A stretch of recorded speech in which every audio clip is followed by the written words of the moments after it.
All right, Uh, let's move on, moving shall we? on. Moving on. Moving on. Moving on.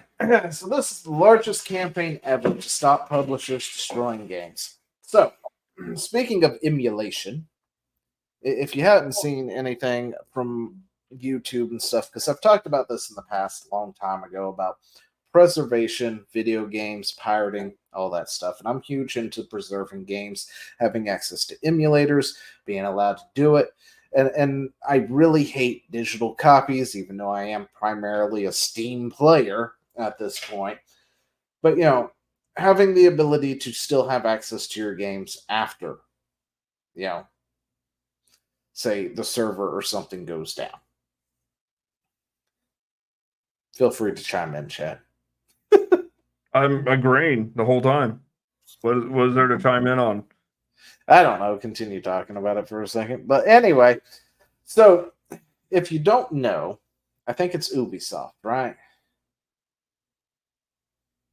Yeah, yeah, Anyway, sure. Ubisoft is really bad about attaching DRM to single player shit, right? Ubisoft, EA did it. And then Ubisoft is got a bad habit of just suddenly shutting down the server that checks that DRM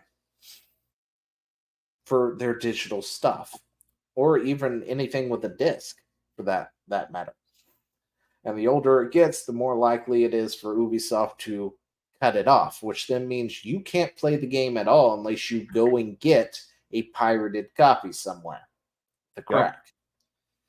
Ubisoft is really, really good about doing that.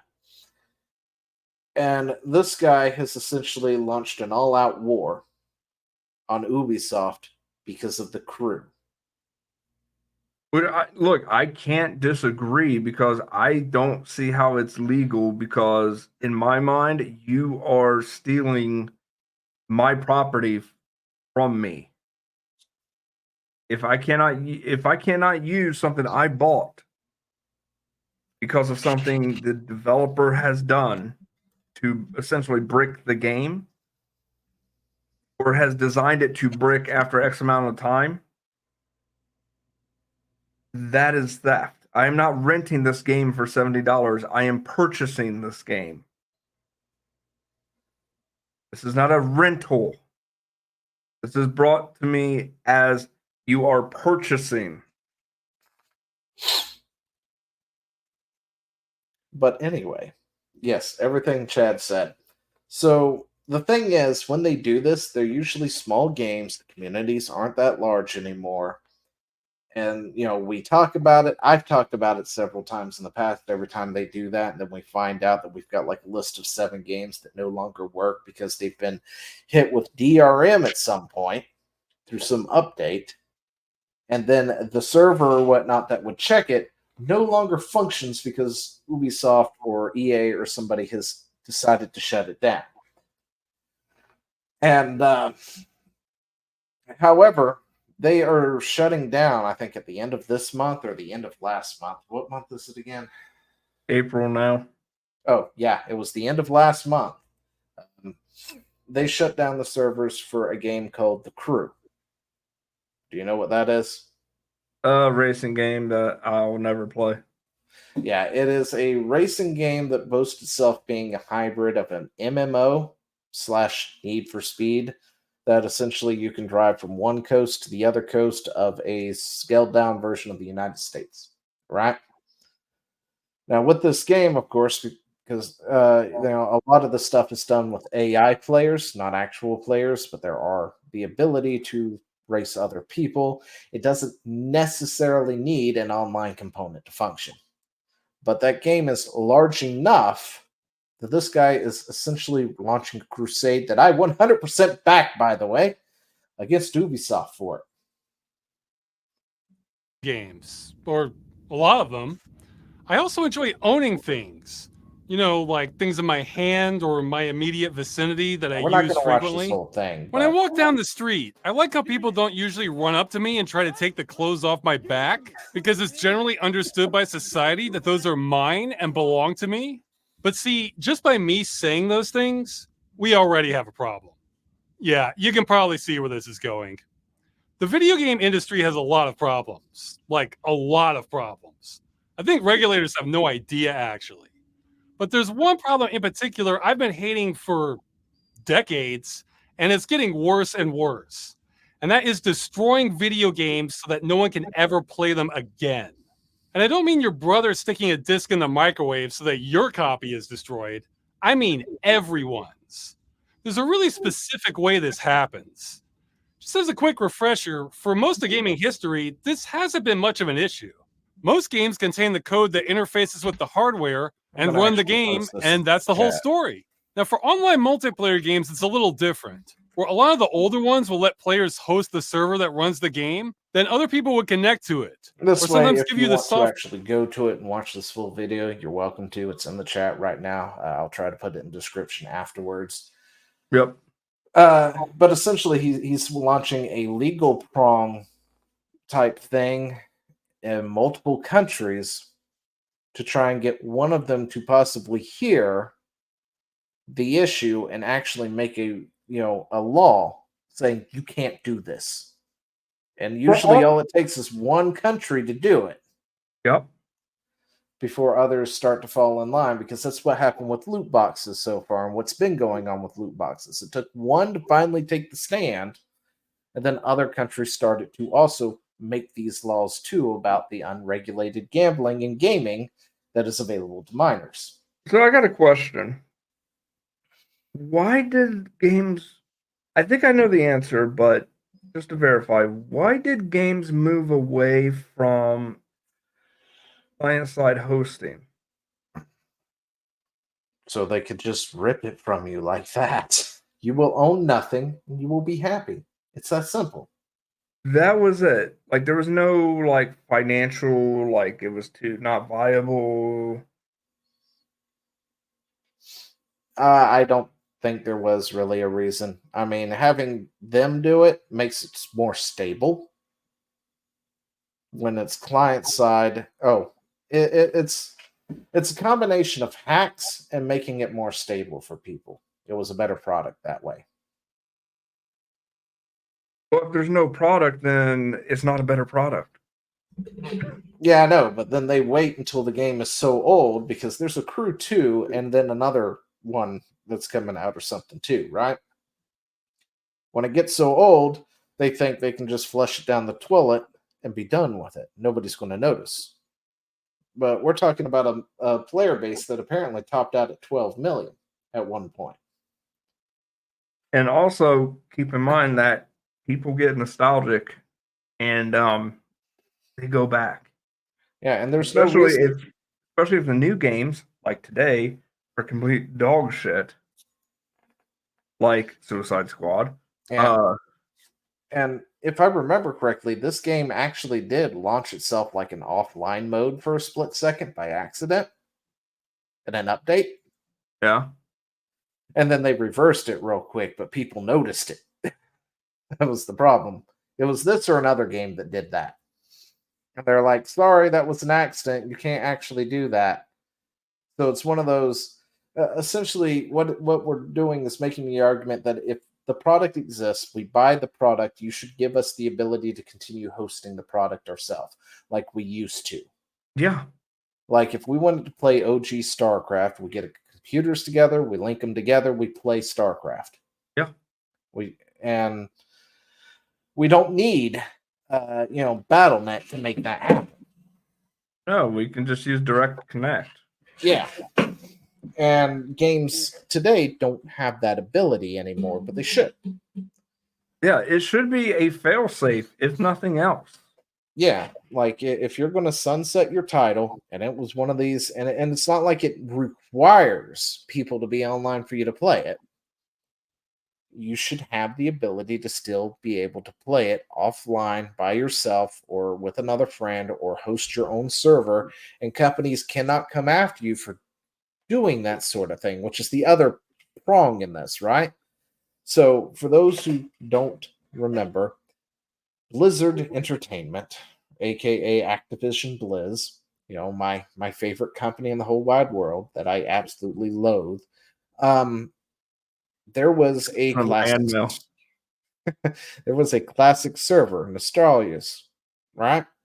And Blizzard has not given players access to World of Warcraft in that setting for over a decade, right? The game is like 17, 15 years old or something at the time that the server was up. And we haven't had that version of WoW for around over a decade at that point.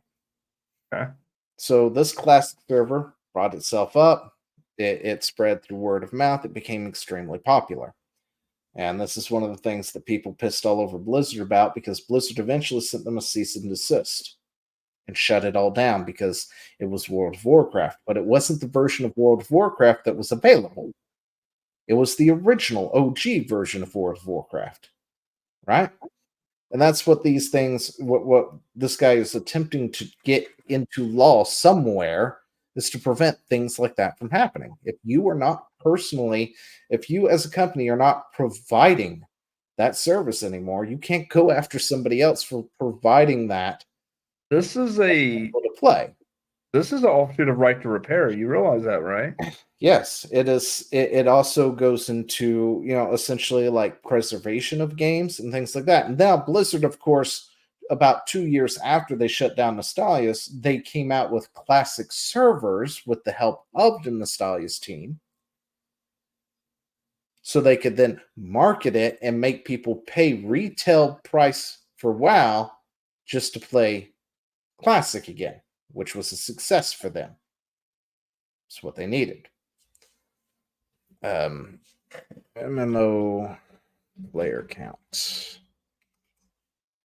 Let's see. Let's take a look at it real quick. Really verifying that I'm human. Just give me the damn things. Let's see. Give me the list. Right there at top, World of Warcraft. Let's see. Well, see, they had them separated in here the last time I looked at it. They may actually have. Oh, there it is. World of Warcraft Classic.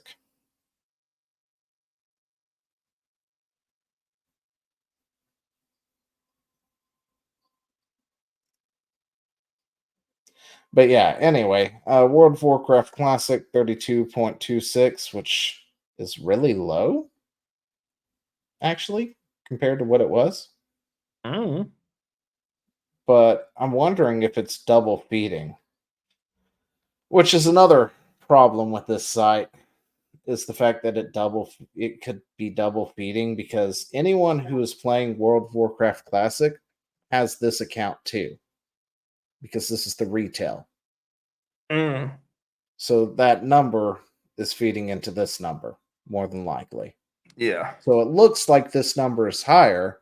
But take the 32 But these out. people are specifically essentially playing WoW Classic and nothing else. May occasionally bop over to retail for the fun of it to look at some stuff, and then goes back to Classic. But anyway, but yeah, so they essentially have two different metrics for their one game now, which they do force you to pay a monthly subscription to, no matter which version you're doing.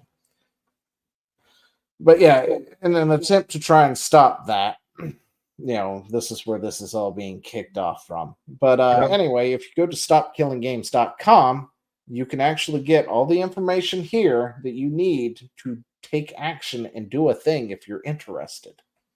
I might actually look into doing for Ohio. But take action. You can then select your country of resident. Like, this guy has done a lot of the groundwork already, for the most part, and set this up. And if you actually watch the video, he does explain the game plan. Like the plan, how he plans to go about doing this.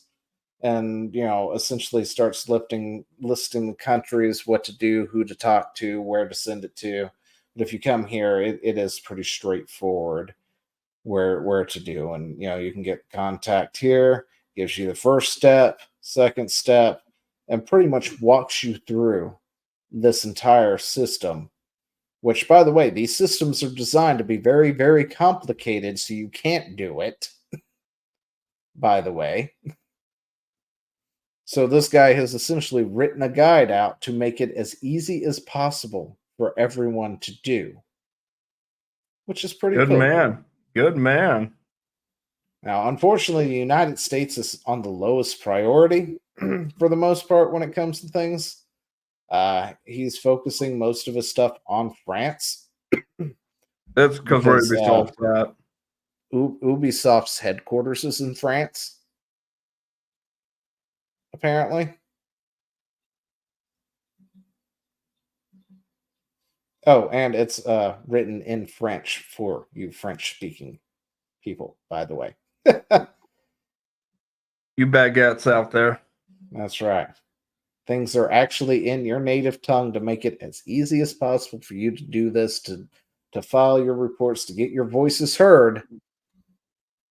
And maybe, just maybe, somebody, some politician, they will actually get the thing and they will introduce it into Parliament or whatever it is, the Senate floor, that sort of thing, and might get a thing passed. And this is probably the biggest push that anybody's really had to try and mobilize this sort of thing, which is why I wanted to talk about it for a second and get it out there. Yeah, absolutely. And seriously consider doing this, because even if the United States is low on the priority list, keep in mind, this gets pushed into the United States, everybody else will look at that and go, oh, shit. Yeah. Okay. That's one of the biggest gaming markets in the world. Maybe we should take notice of that.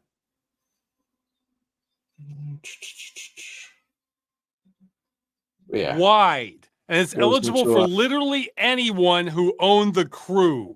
Yeah, anyone. Aren't you glad I'll I be right cleared back. up those dead ends? Although it does have a critical flaw that can't be avoided.